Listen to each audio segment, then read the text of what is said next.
Millonario deja caer su billetera al lado de un niño de la calle. Pero cuando el niño la recoge y hace algo que nadie esperaba, el hombre no pudo evitar romper en llanto. La lluvia caía con fuerza sobre las calles de Buenos Aires esa tarde de marzo. Eduardo Mendoza, CEO de una de las empresas constructoras más grandes del país, caminaba apresuradamente por la avenida Corrientes, protegido bajo su paraguas de marca italiana. Su traje de lana inglesa y sus zapatos de cuero italiano lo distinguían claramente entre la multitud que corría buscando refugio de la tormenta. Eduardo tenía prisa. La reunión con los inversores japoneses había terminado mejor de lo esperado, y ahora debía llegar al club para la cena de celebración. Su mente calculaba cifras. El nuevo proyecto inmobiliario en Puerto Madero representaría ganancias por más de $200 millones. A sus 52 años, había construido un imperio desde cero, y cada día que pasaba, su fortuna crecía exponencialmente. Mientras esperaba que cambiara el semáforo en la esquina de Corrientes y Callao, Eduardo revisó su teléfono. 3 llamadas perdidas de su esposa Carolina, probablemente recordándole sobre la cena benéfica del viernes. Sonrió con cierta ironía.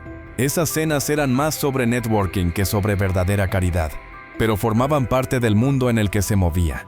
Al guardar el teléfono en el bolsillo interior de su saco, no se dio cuenta de que su billetera de cuero negro, hinchada por tarjetas de crédito platinadas y billetes de alta denominación, se deslizó hacia afuera y cayó silenciosamente al suelo mojado. Eduardo cruzó la calle sin mirar atrás, su mente ya enfocada en los próximos movimientos empresariales. Tenía una regla de oro: nunca mirar hacia atrás, siempre hacia adelante. Esa filosofía lo había llevado desde ser hijo de un albañil en La Boca hasta convertirse en uno de los hombres más ricos del país. La billetera quedó sobre el pavimento húmedo, parcialmente oculta bajo la sombra de una marquesina. Durante varios minutos, los peatones pasaron a su lado sin notarla, todos concentrados en llegar a sus destinos sin mojarse demasiado. Fue entonces cuando apareció Matías. Matías tenía 12 años, aunque aparentaba menos debido a la desnutrición que marcaba sus facciones. Sus ojos oscuros, demasiado grandes para su rostro delgado, habían aprendido a observar cada detalle de las calles que había convertido en su hogar desde hacía 3 años. Vestía una camiseta desgastada de Boca Juniors, pantalones que le quedaban grandes sujetados con una cuerda y zapatillas que habían conocido mejores días. Matías había llegado a Buenos Aires desde Tucumán, junto a su madre Rosa, huyendo de la violencia doméstica de su padrastro. Pero la promesa de una vida mejor en la gran ciudad se había desvanecido rápidamente cuando Rosa cayó enferma. Sin documentos, sin contactos, sin dinero para medicinas, Rosa había muerto en el hospital público mientras Matías esperaba en la sala de espera, creyendo que solo era una gripe fuerte. Después de eso, el niño había aprendido las duras reglas de la supervivencia urbana. Dormía en cajones de cartón debajo de puentes, comía lo que encontraba en los contenedores de basura de los restaurantes, y había desarrollado un instinto agudo para evitar tanto a la policía como a los niños mayores que controlaban ciertos territorios. Pero Matías tenía algo que la calle no había logrado arrebatarle: la educación que su madre le había dado. Rosa había sido maestra rural, y hasta sus últimos días había insistido en enseñarle a leer, escribir, y sobre todo a mantener su dignidad sin importar las circunstancias. «Mi amor», le decía Rosa mientras tosía en aquella cama de hospital, «la pobreza no es una vergüenza, pero robar sí lo es. Prométeme que nunca vas a tomar lo que no es tuyo, sin importar lo difícil que se pongan las cosas». Matías había prometido, y hasta ahora había cumplido su palabra, incluso cuando el hambre lo carcomía por dentro. Esa tarde, mientras buscaba un lugar seco donde pasar la noche, Matías vio la billetera. Su corazón se aceleró. Durante unos segundos, miró alrededor para asegurarse de que nadie lo observaba. La lluvia había dispersado a la mayoría de la gente, y los pocos que quedaban corrían con la cabeza gacha. Se acercó lentamente. La billetera era elegante, del tipo que solo los hombres muy ricos podían permitirse. Matías podía ver que estaba abultada, probablemente llena de dinero.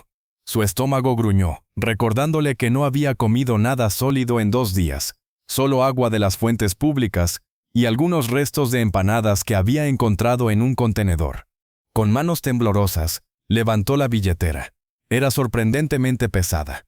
La abrió con cuidado, y sus ojos se abrieron como platos. Había billetes de 500 y 1000 pesos, tarjetas de crédito doradas y platinadas, y una fotografía de una familia sonriente, un hombre de traje, una mujer elegante, y 2 niños bien vestidos. Matías contó mentalmente. Debía haber al menos 50,000 pesos, más dinero del que había visto en toda su vida. Con esa cantidad podría comer durante meses, comprar ropa nueva, tal vez incluso alquilar una pequeña habitación. Pero entonces encontró algo más, una cédula de identidad. Eduardo Mendoza, decía el documento, nacido en 1972, domicilio en Palermo. Matías cerró los ojos y pudo escuchar la voz de su madre. La honestidad es lo único que nadie te puede quitar, mi amor. Los ricos pueden perder todo su dinero. Los fuertes pueden volverse débiles. Pero una persona honesta siempre puede mirarse al espejo sin vergüenza. El niño miró nuevamente la fotografía de la familia.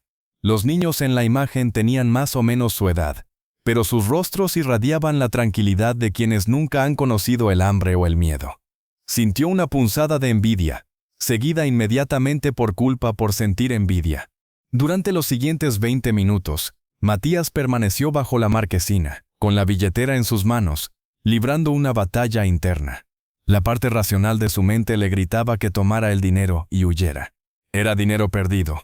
El hombre rico probablemente ni se daría cuenta. Con esa cantidad, podría cambiar su vida completamente. Pero la voz de su madre era más fuerte. Y había algo más, una comprensión profunda, más allá de sus años, de que tomar ese dinero no solo lo convertiría en ladrón, sino que traicionaría la memoria de Rosa y todo lo que ella había tratado de enseñarle. Mientras Matías luchaba con su conciencia, Eduardo había llegado al club. Fue solo al intentar pagar su bebida en el bar que se dio cuenta de que su billetera había desaparecido. El pánico se apoderó de él inmediatamente. No era solo el dinero lo que le preocupaba, aunque había una suma considerable, sino todos los documentos importantes que llevaba.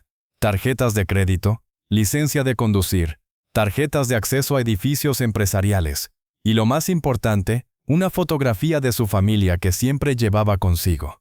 «Disculpe», le dijo al barman. «¿Me puede prestar su teléfono? Necesito cancelar mis tarjetas inmediatamente». Durante la siguiente media hora, Eduardo llamó a todos los bancos, cancelando tarjetas y bloqueando cuentas. Su socio, Rodrigo, que había llegado para la celebración, lo observaba con preocupación. «No te preocupes, Eduardo. Son solo cosas materiales. Lo importante es que estés bien». Pero Eduardo no podía calmarse. Esa billetera contenía más que dinero y documentos. Contenía la fotografía que había estado con él durante todos sus viajes de negocios, todas sus reuniones importantes. Era su talismán de buena suerte, su recordatorio de para quién trabajaba tan duro. «Tengo que volver a buscarla», dijo finalmente Eduardo. Tal vez alguien la encontró y la dejó en algún lugar cercano. Rodrigo trató de disuadirlo. «Eduardo, está lloviendo a cántaros. Además, ¿qué posibilidades hay de que la encuentres? Probablemente ya alguien se llevó todo el dinero». Pero Eduardo no podía quedarse quieto. Se despidió de Rodrigo y salió nuevamente a la lluvia, desandando sus pasos desde el club hasta la esquina donde había esperado el semáforo. Mientras tanto, Matías había tomado una decisión. Con la billetera apretada contra su pecho, comenzó a caminar en la dirección que había visto tomar al hombre elegante. No tenía un plan específico, pero sabía que tenía que encontrar una forma de devolver la billetera a su dueño. La dirección en la cédula decía Palermo, pero Matías no tenía dinero para el transporte público. Comenzó a caminar, preguntando ocasionalmente a transeúntes cómo llegar a esa zona de la ciudad. Algunos lo ignoraron, otros le dieron indicaciones vagas, pero lentamente, empapándose bajo la lluvia, Matías se dirigió hacia el norte de la ciudad. Durante su caminata, que duró más de 2 horas, Matías tuvo múltiples oportunidades de cambiar de opinión. Pasó por delante de varios locales donde podría haber comprado comida caliente. Vio otros niños de la calle que lo miraron con curiosidad, preguntándose qué llevaba tan cuidadosamente protegido bajo su camiseta empapada.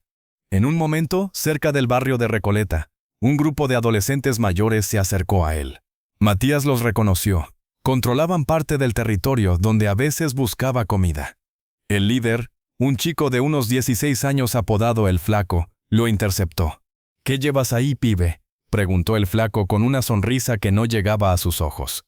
Matías sintió el miedo familiar corriendo por sus venas. Había aprendido que mostrar debilidad en la calle era peligroso, pero también sabía que mentir podría ser peor. «Es una billetera que encontré», respondió honestamente. «La estoy llevando a su dueño». El flaco y sus amigos se rieron. «¿En serio? ¿Y desde cuándo devolvemos las cosas que encontramos? Dame eso». Matías retrocedió un paso. «No puedo. No es mía. Nada es tuyo, pibe. Pero puede serlo si juegas bien tus cartas». La tensión creció. Matías sabía que físicamente no tenía posibilidades contra los adolescentes mayores, pero algo dentro de él se rehusaba a ceder.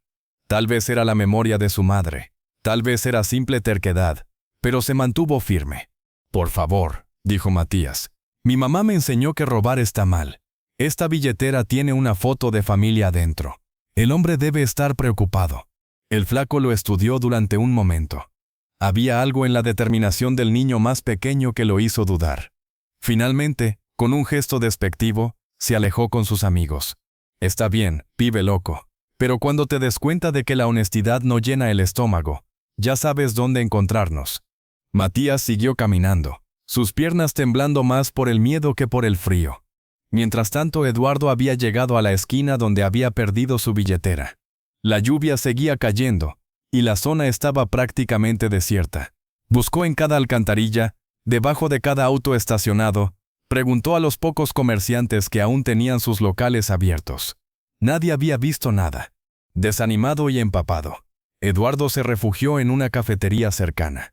Pidió un café caliente y se sentó junto a la ventana, mirando la calle con la esperanza de ver algún milagro.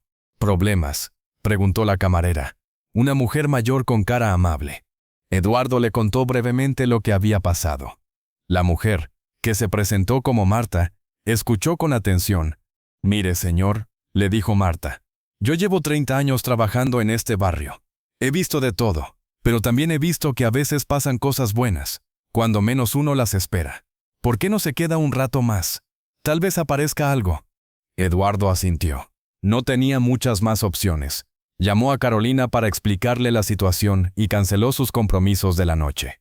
Eran casi las 8 de la noche cuando Matías finalmente llegó al barrio de Palermo. Estaba exhausto, empapado, y había comenzado a sentir los primeros síntomas de fiebre. Pero seguía cargando la billetera, ahora envuelta en una bolsa plástica que había encontrado para protegerla mejor. La dirección en la cédula lo llevó a un edificio elegante con portero. Matías se detuvo en la entrada, de repente consciente de su apariencia. Su ropa empapada, su cabello desordenado, el barro en sus zapatillas rotas, sabía exactamente cómo lo vería el portero. Efectivamente, cuando se acercó a la puerta de vidrio, el portero, un hombre de mediana edad con uniforme impecable, lo vio llegar e inmediatamente adoptó una expresión de desconfianza. Matías tocó el vidrio suavemente. El portero abrió la puerta apenas unos centímetros. «¿Qué querés, pibe? Este no es lugar para pedir limosna». «No estoy pidiendo limosna», respondió Matías con toda la dignidad que pudo reunir. «Encontré algo que pertenece al señor Eduardo Mendoza. Vive aquí, ¿verdad?». El portero, que se llamaba Carlos, lo miró con mayor atención. «¿Qué encontraste?». Matías sacó cuidadosamente la billetera de la bolsa plástica. «Esta billetera, la encontré en la calle y quiero devolvérsela a su dueño». Carlos examinó la billetera, reconociendo inmediatamente la marca cara y el monograma EM grabado en el cuero. Conocía bien al señor Mendoza. Era uno de los residentes más exitosos del edificio, siempre impecablemente vestido, siempre cordial pero distante. «Está bien», dijo Carlos, extendiendo la mano. «Yo se la doy». Pero Matías retrocedió un paso. «Prefiero dársela yo mismo, si es posible». Carlos frunció el ceño. En sus 20 años como portero, había desarrollado un instinto para detectar problemas potenciales. Un niño de la calle, empapado y obviamente pobre, pidiendo ver a uno de los residentes más ricos del edificio, podría ser el comienzo de algún tipo de estafa o problema. «Mira, pibe», le dijo Carlos, «el señor Mendoza no está en casa ahora mismo. Déjame la billetera y yo me encargo de entregársela cuando regrese». Matías vaciló. Había caminado durante horas bajo la lluvia específicamente para entregar la billetera personalmente. Algo en su interior le decía que era importante hacer las cosas correctamente, completamente. ¿Podría esperarlo?, preguntó Matías. No me importa quedarme aquí afuera. Carlos lo estudió más detenidamente. El niño estaba claramente enfermo. Tenía la cara colorada por la fiebre y temblaba incontrolablemente. Pero había algo en sus ojos, una determinación y una honestidad que lo hicieron dudar de sus primeras impresiones. Está bien, dijo finalmente Carlos. Podés esperar en el hall, pero te voy a estar vigilando. Matías entró al elegante vestíbulo del edificio. El contraste con su mundo habitual era abrumador. Mármol pulido, plantas tropicales, aire acondicionado, sofás de cuero, arte contemporáneo en las paredes. Se sentó en el borde de una silla, tratando de gotear lo menos posible sobre los muebles caros. Carlos llamó al departamento de Eduardo, pero solo obtuvo el contestador automático. Luego recordó que la señora Carolina había mencionado esa mañana, que Eduardo tenía una cena de negocios esa noche. El señor va a llegar tarde, le informó a Matías. Podés esperar si querés, pero puede ser hasta muy tarde. Matías asintió. Voy a esperar. Las horas pasaron lentamente. Matías se quedó dormido varias veces en la silla, despertándose cada vez que alguien entraba o salía del edificio. Carlos, inicialmente suspicaz, comenzó a sentir una creciente curiosidad y respeto por la determinación del niño. Cerca de las 10 de la noche, Carlos se acercó a Matías con una taza de té caliente y algunos crackers. ¿Cuándo fue la última vez que comiste algo?, preguntó. Matías aceptó agradecido el té caliente, que le ayudó a aliviar los escalofríos. Hace 2 días, respondió honestamente. Carlos se sintió conmovido. ¿Y por qué no tomaste algo de dinero de la billetera para comprar comida? Nadie se habría dado cuenta. Matías lo miró con esos ojos grandes y serios. Mi mamá me enseñó que robar está mal. Ella decía que la pobreza no es una vergüenza, pero robar sí lo es. ¿Dónde está tu mamá ahora? Murió el año pasado. Estoy solo. Carlos sintió una presión en el pecho. Tenía nietos de la edad de Matías, y no podía imaginar a ninguno de ellos sobreviviendo solos en las calles. Su percepción del niño cambió completamente. ¿Cómo te llamas, pibe? Matías. Matías Fernández. Matías, ¿te puedo preguntar algo? ¿Por qué es tan importante para vos devolver esta billetera personalmente? Podrías habérmela dado a mí, y te habrías ahorrado horas de espera. Matías pensó durante un momento antes de responder, porque mi mamá decía que cuando haces algo bueno, tenés que hacerlo completamente, no a medias, y además, se detuvo, como si no estuviera seguro de si debía continuar. ¿Y además qué? Hay una foto de una familia en la billetera. El señor debe estar muy preocupado. Yo sé lo que es perder algo importante de alguien que querés. Carlos se quedó en silencio. En todos sus años como portero, había visto muchos actos de bondad y muchos actos de egoísmo. Pero nunca había visto algo como esto. Un niño que había pasado hambre durante días, encontrando una fortuna en efectivo, y no solo resistiendo la tentación de robar, sino caminando horas bajo la lluvia para devolverla personalmente. Mientras esto ocurría, Eduardo seguía en la cafetería, cada vez más resignado a la pérdida de su billetera. Marta, la camarera, había cerrado el local, pero le había permitido quedarse, conmovida por su historia. Señor Mendoza, le dijo Marta mientras limpiaba las mesas, ¿me puede hacer una pregunta personal? Eduardo asintió. ¿Qué es lo que más le duele haber perdido? ¿El dinero? ¿Las tarjetas? Eduardo reflexionó durante un momento. La foto, respondió finalmente. Es una foto de mi familia que llevo conmigo desde hace años. Es lo único insustituible que había en la billetera. Marta sonrió tristemente. Es gracioso cómo las cosas que no tienen valor monetario son las que más nos duelen perder, ¿no? Eduardo asintió, sorprendido por la profundidad de la observación. Durante toda su vida había estado enfocado en acumular riqueza, en construir su imperio empresarial. Pero en ese momento, sentado en una cafetería modesta con una camarera que probablemente ganaba en un mes lo que él gastaba en una cena, se dio cuenta de que lo que realmente valoraba eran las conexiones humanas, los recuerdos, el amor. ¿Sabe qué?, le dijo Eduardo a Marta. Creo que voy a ir a casa. Si alguien encontró la billetera y quiere devolverla, probablemente la lleve ahí. Marta asintió. Es una buena idea. Y señor Mendoza, espero que la encuentre. Eduardo tomó un taxi de vuelta a Palermo. Durante el viaje, pensó en lo extraña que había sido esa noche. Por primera vez en años, había tenido una conversación real con alguien fuera de su círculo social habitual. Marta le había mostrado una amabilidad desinteresada que lo había conmovido profundamente. Cuando llegó a su edificio, eran casi las 11 de la noche. Eduardo saludó a Carlos como siempre, con cortesía pero distancia. Señor Mendoza, le dijo Carlos antes de que pudiera dirigirse al ascensor, hay alguien que lo está esperando. Eduardo se volteó, confundido. En el sofá del vestíbulo vio una pequeña figura acurrucada, un niño dormido, con ropa empapada y aspecto de haber vivido en la calle. ¿Quién es?, preguntó Eduardo, inmediatamente preocupado de que pudiera tratarse de algún tipo de problema de seguridad. Se llama Matías, respondió Carlos. Ha estado esperándolo desde las 8 de la noche. Dice que tiene algo suyo. Eduardo se acercó lentamente. Matías se despertó al escuchar voces, y cuando vio a Eduardo, se incorporó inmediatamente, a pesar de que claramente se sentía muy enfermo. ¿Usted es el señor Eduardo Mendoza?, preguntó Matías con voz ronca. Sí, soy yo. Matías sacó cuidadosamente la billetera de la bolsa plástica y se la extendió a Eduardo. Encontré esto en la calle esta tarde. Creo que es suyo. Eduardo tomó la billetera con manos temblorosas. La abrió inmediatamente y verificó su contenido. Todo estaba ahí, el dinero, las tarjetas, los documentos, y lo más importante, la fotografía de su familia. Durante varios segundos, Eduardo no pudo hablar. Miraba alternativamente la billetera, la fotografía y al niño que había caminado horas bajo la lluvia para devolvérsela.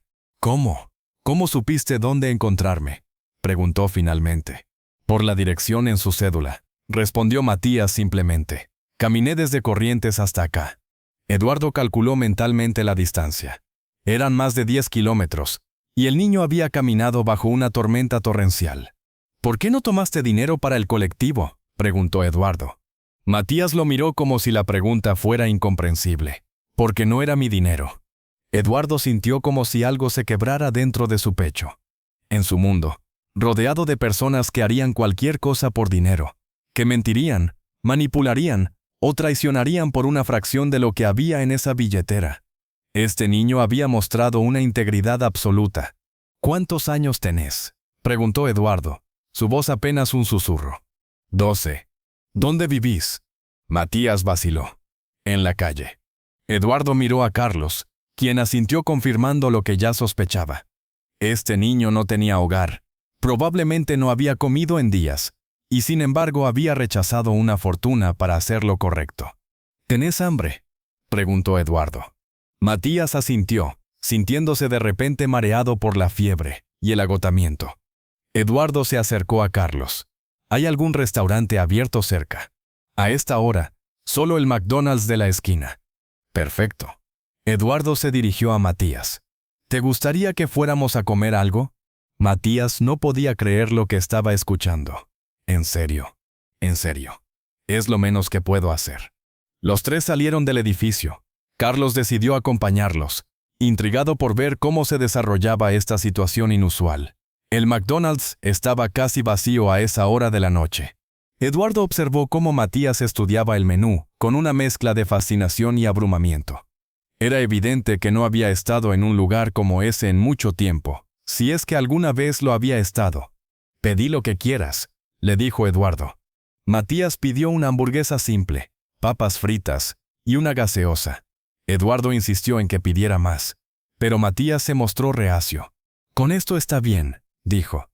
No quiero abusar de su amabilidad. Mientras esperaban la comida, Eduardo comenzó a hacerle preguntas a Matías sobre su vida. La historia que escuchó lo devastó. Un niño que había perdido a su madre, que había estado viviendo en las calles durante meses, que había enfrentado peligros y privaciones que Eduardo no podía ni imaginar. Pero lo que más lo impactó fue la forma en que Matías hablaba de su madre. A pesar de la pobreza y las dificultades que habían enfrentado juntos, era claro que Rosa había criado a su hijo con valores profundos y un carácter inquebrantable.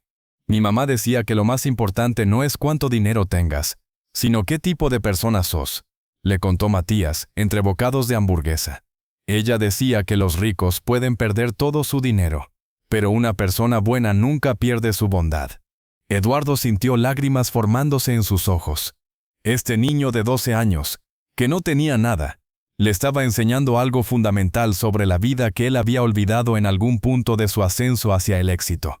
Matías, le dijo Eduardo, ¿me podrías contar más sobre tu mamá? Durante la siguiente hora, mientras Matías comía lentamente, Eduardo se dio cuenta de que el niño estaba saboreando cada bocado como si pudiera ser el último. Escuchó historias sobre Rosa, una mujer que había trabajado como maestra rural, que había huido de una relación abusiva para proteger a su hijo, que había muerto en un hospital público mientras trataba de darle a Matías una vida mejor. Ella siempre me decía que la educación era lo único que nadie te podía quitar, continuó Matías. Me enseñó a leer y a escribir, matemáticas, historia. Incluso cuando estaba enferma, seguía enseñándome cosas. ¿Sabes leer bien?, preguntó Eduardo. Matías asintió. Mi mamá me compraba libros usados cuando podía. Mi favorito era uno sobre la historia de Argentina. Me gustaba leer sobre San Martín y Belgrano. Carlos, que había estado escuchando en silencio, se inclinó hacia adelante. ¿Y qué querés ser cuando seas grande, Matías? Matías pensó durante un momento. Mi mamá quería que fuera médico o maestro. Ella decía que las profesiones más importantes son las que ayudan a otras personas. Eduardo sintió como si hubiera recibido un golpe en el estómago. Aquí estaba él, que había dedicado su vida a acumular riqueza y poder, siendo sermoneado sobre valores verdaderos por un niño de la calle que no tenía nada excepto integridad y sueños. Matías, le dijo Eduardo, su voz cargada de emoción, ¿qué harías si tuvieras mucho dinero? Matías reflexionó seriamente sobre la pregunta. Primero, me compraría una casita pequeña. No necesito algo grande, solo algo con una cama y una cocina. Después, creo que trataría de ayudar a otros niños como yo. Hay muchos en las calles que no tienen dónde ir. Eduardo no pudo contener más las lágrimas. Este niño, que había pasado hambre durante días, que había dormido en cajas de cartón, que había enfrentado peligros que Eduardo no podía ni imaginar, estaba pensando en ayudar a otros antes que en sí mismo. ¿Por qué llorás?, preguntó Matías, preocupado de haber dicho algo malo. Eduardo limpió sus lágrimas y sonrió. Lloro porque sos una persona extraordinaria, Matías, y porque me acabas de enseñar algo muy importante sobre lo que significa ser realmente rico. Cuando terminaron de comer, Eduardo no quería que la noche terminara. Había algo sobre este encuentro que lo había cambiado profundamente. Se dio cuenta de que por primera vez en años, se sentía genuinamente conectado con otro ser humano. Matías, le dijo, ¿dónde vas a dormir esta noche? Matías encogió de hombros. Conozco un lugar debajo del puente en Puerto Madero. Es seco cuando no llueve mucho. Eduardo intercambió una mirada con Carlos. La idea de que este niño extraordinario durmiera bajo un puente después de lo que había hecho era impensable. No, dijo Eduardo firmemente. Esta noche, vas a dormir en un lugar seguro y cálido. Eduardo sacó su teléfono y llamó a un hotel cercano. Después de una breve conversación, colgó y se dirigió a Matías. Reservé una habitación para vos en el hotel de la esquina. Vas a tener una cama limpia, comida caliente, y mañana vamos a hablar sobre algunas cosas importantes. Matías lo miró con desconfianza. No era que dudara de las intenciones de Eduardo, pero había aprendido que cuando las cosas parecían demasiado buenas para ser verdad, usualmente lo eran. ¿Por qué hace esto por mí?, preguntó. Eduardo se inclinó hacia adelante, mirando directamente a los ojos del niño. Porque vos me devolviste algo mucho más valioso que una billetera llena de dinero. Me devolviste la fe en la bondad humana. Carlos asintió, claramente conmovido por la escena. Matías, el señor Mendoza es una buena persona. Podés confiar en él. Pero Matías aún vacilaba. ¿Y mañana qué pasa? ¿Vuelvo a la calle? Eduardo sintió una determinación creciendo dentro de él. Mañana vamos a encontrar una solución más permanente. Te lo prometo. Los tres caminaron hacia el hotel. Eduardo habló con el gerente de noche, explicándole la situación y asegurándose de que Matías fuera tratado con respeto y amabilidad. También pidió que le proporcionaran ropa limpia y seca. Cuando se despidieron en el lobby del hotel, Eduardo le dio a Matías su tarjeta personal. Si necesitas cualquier cosa, llámame. No importa la hora. Matías tomó la tarjeta con reverencia, como si fuera un tesoro. Gracias, señor Mendoza, por todo. Gracias a vos, Matías. Dormí bien. Esa noche, Eduardo no pudo dormir. Caminó por su penthouse de lujo, mirando sus posesiones con ojos nuevos. Sus obras de arte caras, sus muebles de diseñador, su vista panorámica de la ciudad. Todo parecía súbitamente vacío y sin significado. Pensó en Matías, durmiendo en una cama de hotel, probablemente la primera cama real que había tenido en meses. Pensó en Rosa, una mujer que había muerto pobre pero que había criado a un hijo con más integridad que la mayoría de los adultos que Eduardo conocía. A las 3 de la mañana, Eduardo tomó una decisión que cambiaría, no solo su vida, sino la de muchas otras personas. Al día siguiente, Eduardo canceló todas sus reuniones. En lugar de ir a su oficina, fue directamente al hotel para recoger a Matías. Lo encontró en el restaurante del hotel, desayunando lentamente, como si quisiera hacer que la experiencia durara para siempre. Buenos días, Matías. ¿Dormiste bien? Matías sonrió, y Eduardo notó que después de una noche de descanso y comida, el niño se veía más saludable, aunque aún era evidente su desnutrición. Fue la mejor noche que tuve en mucho tiempo. Gracias. Eduardo se sentó frente a él. Matías, quiero hacerte una propuesta, pero antes, necesito que me contestes algo con total honestidad. Matías asintió seriamente. ¿Te gustaría volver a la escuela? Los ojos de Matías se iluminaron inmediatamente. ¿En serio? ¿Es posible? Es posible, pero hay condiciones. Tendrías que vivir en un lugar estable, seguir reglas, estudiar mucho. No sería fácil. ¿Dónde viviría?, preguntó Matías, con una mezcla de esperanza y cautela. Eduardo había estado pensando en esto toda la noche. Conozco una institución muy buena que ayuda a niños en situaciones como la tuya. Se llama Hogar San José. Tienen un programa donde podés vivir ahí, ir a la escuela y recibir apoyo mientras te preparas para el futuro. Matías lo miró con los ojos muy abiertos. ¿Y usted por qué haría eso por mí? Eduardo sonrió. Porque creo que tu mamá tenía razón. Creo que vas a ser médico o maestro algún día. Y creo que el mundo necesita más personas como vos. Después del desayuno, Eduardo llevó a Matías a conocer el Hogar San José. Era una institución que Eduardo había apoyado financieramente durante años, pero que nunca había visitado personalmente. La directora, hermana María Teresa, lo recibió cálidamente. Matías, le dijo la hermana María Teresa después de hablar con él durante una hora. Sería un honor tenerte aquí. Podemos ver que sos un joven muy especial. El hogar era diferente a lo que Matías había imaginado. No era una institución fría e impersonal, sino un lugar cálido donde vivían 30 niños de diferentes edades, todos con historias similares a la suya. Había aulas, una biblioteca, un comedor grande, dormitorios compartidos pero cómodos, y lo más importante, adultos que claramente se preocupaban por el bienestar de los niños. ¿Podría quedarme?, preguntó Matías tímidamente. Por supuesto, respondió la hermana María Teresa. Este puede ser tu hogar por el tiempo que necesites. Pero Eduardo tenía otros planes también. Esa tarde, visitó la escuela primaria del barrio donde estaba ubicado el hogar.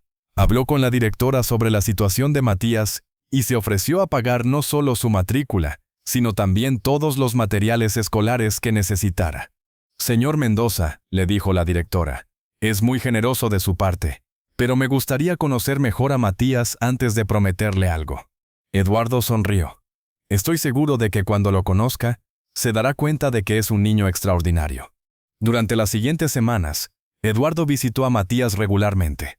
Ver al niño adaptarse a su nueva vida fue una de las experiencias más gratificantes que Eduardo había tenido jamás. Matías se destacó inmediatamente en la escuela, mostrando una inteligencia aguda y una sed de conocimiento que impresionó a todos sus maestros. Pero más que eso, Matías se convirtió en un líder natural entre los otros niños del hogar. Su experiencia en las calles le había dado una madurez y una empatía que usaba para ayudar a otros niños que llegaban asustados y confundidos. Un día la hermana María Teresa llamó a Eduardo con noticias emocionantes. Señor Mendoza, tiene que venir a ver esto. Matías organizó un proyecto entre los niños para ayudar a otros niños de la calle. Están preparando bolsas con comida y ropa para distribuir en las zonas donde Matías solía vivir. Cuando Eduardo llegó al hogar, encontró a Matías dirigiendo a un grupo de niños mayores en la preparación de las bolsas de ayuda. El niño había dibujado un mapa de la ciudad, marcando los lugares donde sabía que otros niños buscaban refugio. «Señor Mendoza», le dijo Matías cuando lo vio llegar, «¿podríamos pedirle un favor?» «Por supuesto. ¿Qué necesitas? ¿Nos podría ayudar a comprar más comida? Hay muchos niños afuera que tienen hambre como yo tenía». Eduardo sintió nuevamente esa familiar presión en el pecho. Aquí estaba Matías, que había encontrado seguridad y estabilidad por primera vez en años, pensando inmediatamente en cómo ayudar a otros que aún sufrían. «Matías», le dijo Eduardo, «¿qué te parecería si hacemos algo más grande? ¿Qué te parecería si creamos un programa permanente para ayudar a niños de la calle?» Los ojos de Matías se iluminaron. «¿En serio? ¿Cómo?» Durante las siguientes horas, Eduardo y Matías discutieron ideas. Matías, con su experiencia directa de la vida en las calles, tenía perspectivas únicas sobre qué tipo de ayuda sería más efectiva. Eduardo, con sus recursos y conexiones, podía hacer realidad esas ideas. Esa noche, Eduardo llegó a casa y se dirigió directamente al estudio donde Carolina estaba leyendo. «Carolina», le dijo, «necesito contarte algo importante». Durante la siguiente hora, Eduardo le contó a su esposa toda la historia, desde la pérdida de la billetera hasta su creciente amistad con Matías. Carolina escuchó con atención creciente. «Eduardo», le dijo cuando terminó de hablar, «en 20 años de matrimonio, nunca te había escuchado hablar de algo con tanta pasión. Es como si hubieras redescubierto algo que habías perdido». Eduardo asintió. «Creo que sí. Creo que había perdido el contacto con por qué empecé a trabajar tan duro en primer lugar. No era solo por el dinero o el éxito. Era para crear algo significativo, para hacer una diferencia». Carolina sonrió. «¿Qué querés hacer?» «Quiero crear una fundación. Quiero usar parte de nuestra fortuna para ayudar a niños como Matías. Y quiero que él sea parte del proceso, que nos ayude a entender realmente qué necesitan estos niños». Al día siguiente, Eduardo comenzó el proceso de establecer la Fundación Rosa Fernández, nombrada en honor a la madre de Matías. Contrató a los mejores abogados y expertos en trabajo social para asegurarse de que la fundación fuera efectiva y sostenible. Pero lo más importante, hizo de Matías un consultor oficial de la fundación. A pesar de su juventud, Matías tenía perspectivas sobre la pobreza infantil que ningún adulto podía proporcionar. La primera iniciativa de la fundación fue abrir un centro de día en el barrio donde Matías había vivido en las calles. El centro ofrecía comidas calientes, duchas, ropa limpia, atención médica básica y, lo más importante, programas educativos para niños que no podían asistir a la escuela regular. Matías insistió en que el centro tuviera una biblioteca. «Sus libros fueron lo que me mantuvo esperanzado cuando todo parecía perdido», explicó. «Cuando leía, podía imaginar un futuro diferente». El día de la inauguración del centro, Eduardo estaba nervioso. Había invertido una cantidad significativa de dinero en el proyecto. Pero más que eso, había invertido su corazón. Si el centro fracasaba, no sería solo una pérdida financiera, sino una traición a la confianza que Matías había puesto en él. Pero sus temores resultaron infundados. Desde el primer día, el centro se llenó de niños. Matías, que ahora tenía 13 años y había crecido considerablemente, servía como un puente entre el personal del centro y los niños de la calle, muchos de los cuales eran inicialmente desconfiados de los adultos. «No tengan miedo», les decía Matías a los niños recién llegados. «Estas personas realmente quieren ayudar. Yo estaba como ustedes hace un año. Y miren dónde estoy ahora». Con el tiempo, el éxito del primer centro llevó a la apertura de 2 más en diferentes barrios de Buenos Aires. La Fundación Rosa Fernández se convirtió en una de las organizaciones de caridad más respetadas de la ciudad. Pero para Eduardo, el verdadero éxito se medía en historias individuales, como la de Carmen, una niña de 10 años que había llegado al centro casi muda por el trauma, y que ahora cantaba en el coro de la escuela, o la de Rodrigo, un adolescente que había estado involucrado en actividades delictivas menores, y que ahora estudiaba para ser electricista. Y por supuesto, estaba la historia de Matías mismo. Ahora en primer año de secundaria, Matías se había convertido en uno de los mejores estudiantes de su clase. Pero más que eso, Se había convertido en un líder y un mentor para otros niños. Un año después de su primer encuentro, Eduardo y Matías se reunían regularmente para almorzar y discutir los planes de la fundación. Era durante uno de estos almuerzos que Matías le hizo a Eduardo una pregunta que lo sorprendió. «Señor Mendoza», le dijo Matías, «¿puedo preguntarle algo personal?» «Por supuesto». «¿Por qué cambió tanto después de conocerme? ¿Qué era diferente en su vida antes?» Eduardo reflexionó durante un largo momento. «Creo que me había perdido, Matías. Tenía mucho dinero y mucho éxito, pero había olvidado por qué esas cosas eran importantes. Me había vuelto tan enfocado en ganar dinero que había dejado de pensar en para qué lo ganaba. ¿Y ahora lo sabe?» Eduardo sonrió. «Ahora sé que el dinero es solo una herramienta. Lo que importa es cómo la usas. Y vos me enseñaste que las personas más ricas son las que comparten lo que tienen con otros». Matías asintió seriamente. «Mi mamá decía algo parecido. Decía que Dios le da cosas buenas a algunas personas para que las compartan con las que no tienen». Fue durante este periodo que Eduardo tomó otra decisión importante. Había estado tan inspirado por el trabajo de la fundación que decidió reestructurar completamente su empresa. En lugar de enfocarse únicamente en proyectos que maximizaran las ganancias, comenzó a priorizar desarrollos que beneficiaran a comunidades de bajos recursos. Su primer proyecto bajo esta nueva filosofía fue un conjunto de viviendas accesibles en un barrio pobre de las afueras de Buenos Aires. Eduardo se aseguró de que las viviendas fueran de alta calidad, pero las vendió a precio de costo, sin ganancia para su empresa. Sus socios estaban confundidos por esta decisión. Rodrigo, su socio de toda la vida, lo confrontó durante una reunión de la junta directiva. «Eduardo, ¿qué está pasando contigo? Estás regalando dinero. Nuestros accionistas esperan ganancias, no caridad». Eduardo lo miró calmadamente. «Rodrigo, hemos ganado más dinero del que podremos gastar en varias vidas. ¿No crees que es hora de usar ese éxito para hacer algo significativo? Pero esto no es sostenible. Si seguimos por este camino, la empresa va a sufrir». Eduardo había anticipado esta conversación. «Te voy a proponer algo. Déjame hacer esto durante un año. Si al final de ese año la empresa está en peor situación financiera, volvemos a la forma anterior de hacer negocios». Rodrigo aceptó reluctantemente, pero muchos de los otros socios vendieron sus acciones, convencidos de que Eduardo había perdido el juicio. Sin embargo, algo inesperado sucedió. La nueva filosofía de la empresa atrajo atención mediática positiva. Eduardo comenzó a recibir invitaciones para hablar en conferencias sobre responsabilidad social empresarial. Clientes nuevos llegaron, atraídos por la reputación ética de la empresa. Más importante aún, Eduardo descubrió que disfrutaba ir al trabajo de una manera que no había experimentado en años. Cada proyecto tenía un propósito más allá de las ganancias financieras. Mientras tanto, Matías continuaba prosperando. Ahora en segundo año de secundaria, había decidido que quería estudiar medicina, tal como su madre había esperado. Pero tenía planes específicos. Quería especializarse en pediatría y trabajar con niños de familias de bajos recursos. «Quiero ser el tipo de médico que mi mamá habría querido para mí cuando estaba enferma», le explicó a Eduardo. «Alguien que vea a la persona, no solo a la enfermedad». Eduardo había comenzado a pensar en Matías como el hijo que nunca había tenido. Sus propios hijos, Sebastián y Victoria, ahora jóvenes adultos, habían crecido con todos los privilegios que el dinero podía comprar, pero ninguno había mostrado el carácter o la determinación de Matías. Un día, Eduardo tomó una decisión que sorprendió incluso a Carolina. Llamó a su abogado y pidió que redactara documentos para adoptar formalmente a Matías.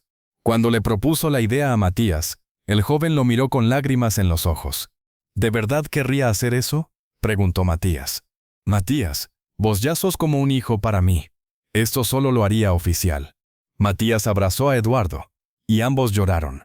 Era la primera vez que Matías había tenido una familia real desde la muerte de su madre. La adopción se finalizó en una ceremonia pequeña pero emotiva. Carolina había llegado a amar a Matías como a un hijo propio. Y Sebastián y Victoria, inicialmente escépticos, rápidamente desarrollaron una relación cercana con su nuevo hermano. Pero para Eduardo, el momento más significativo llegó cuando Matías le preguntó si podía cambiar su nombre a Matías Mendoza Fernández. «Quiero honrar a mi mamá manteniendo su apellido», explicó, pero también quiero llevar el suyo para mostrar que soy parte de su familia. Eduardo se sintió profundamente honrado. Sería un privilegio compartir mi apellido contigo. Los años siguieron pasando.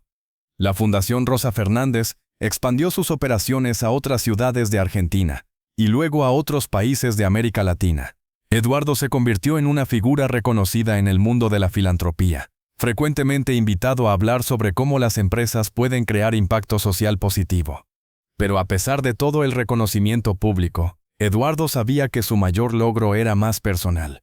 Había ayudado a un niño extraordinario a alcanzar su potencial, y en el proceso, había redescubierto su propia humanidad. Matías se graduó de la secundaria como valedictorian de su clase. En su discurso de graduación, habló sobre la importancia de la integridad y la determinación, y dedicó su logro a la memoria de su madre y a la familia que lo había adoptado. Mi madre me enseñó que la pobreza material no define a una persona, dijo ante la audiencia reunida. Lo que nos define son nuestras acciones, especialmente cuando nadie está mirando. Mi familia adoptiva me ha enseñado que cuando tenemos la bendición del éxito, nuestra responsabilidad es compartir esa bendición con otros.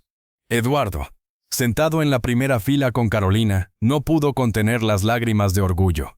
Esa noche, durante la celebración familiar, Matías se acercó a Eduardo con algo en las manos. «Tengo algo para usted», le dijo. Era un marco pequeño, que contenía un billete de 500 pesos. El mismo tipo de billete que había estado en la billetera de Eduardo esa lluviosa tarde años atrás. «Este es el primer billete de 500 pesos que gané trabajando medio tiempo en la biblioteca de la escuela», explicó Matías. «Quería dárselo como recordatorio de que todo lo bueno que ha pasado en mi vida comenzó con su generosidad esa noche». Eduardo tomó el marco con manos temblorosas. «Matías, vos tenés esto al revés. Todo lo bueno que ha pasado en mi vida comenzó con tu honestidad esa tarde». Mirándose en retrospectiva, Eduardo se daba cuenta de que el momento en que Matías le devolvió su billetera había sido un punto de inflexión, no solo en sus vidas individuales, sino en las vidas de cientos de niños que habían sido ayudados por la fundación, en las familias que ahora vivían en viviendas accesibles, en los empleados de su empresa que ahora trabajaban en proyectos significativos. Una pequeña acción de integridad por parte de un niño de 12 años había creado ondas que se extendían mucho más allá de lo que cualquiera de ellos podría haber imaginado. Años más tarde, cuando Matías estaba en su tercer año de medicina, escribió una carta a Eduardo que éste atesoraría por el resto de su vida. «Papá Eduardo, porque eso es lo que eres para mí. Quería escribirte para agradecerte por todo lo que has hecho por mí, pero también para contarte algo que creo que no sabes. Esa noche cuando encontré tu billetera, estuve a punto de tomar el dinero y correr. Tenía tanta hambre, tanto miedo, tanta desesperación.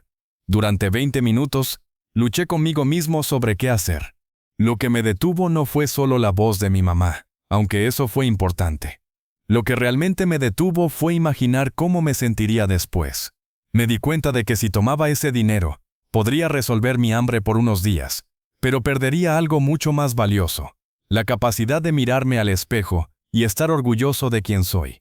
No sabía en ese momento que devolverte la billetera cambiaría mi vida completamente. Pensé que simplemente iba a hacer lo correcto y después volver a mi vida anterior.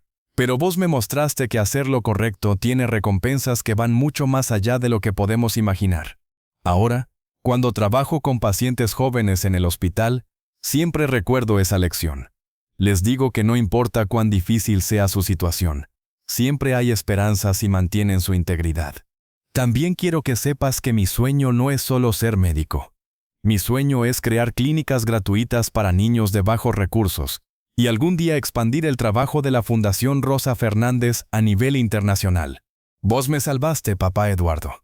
Pero creo que yo también te salvé a vos, ¿verdad? Con todo mi amor y gratitud. Matías. Matías Toria de Camtis en Asharlo. Eduardo leyó la carta 3 veces antes de poder controlar sus emociones. Matías tenía razón, se habían salvado mutuamente. Esa noche, Eduardo reflexionó sobre el extraño giro que había tomado su vida. Había comenzado como un hombre rico pero espiritualmente vacío, enfocado únicamente en acumular más riqueza.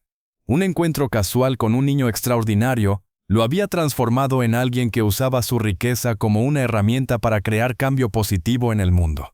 Pero lo más importante, había ganado un hijo que lo llenaba de orgullo todos los días, y había redescubierto la satisfacción profunda que viene de vivir una vida con propósito. Eduardo nunca dejó de maravillarse por la cadena de eventos que había comenzado con una billetera caída en una calle lluviosa. Un momento de carelessness de su parte había creado un momento de choice para Matías. Y la elección correcta de Matías había llevado a transformaciones que ninguno de los dos podría haber predicho. Años después, cuando la historia fue contada en los medios como ejemplo de la diferencia que puede hacer la integridad personal, Eduardo siempre insistía en que él no era el héroe de la historia.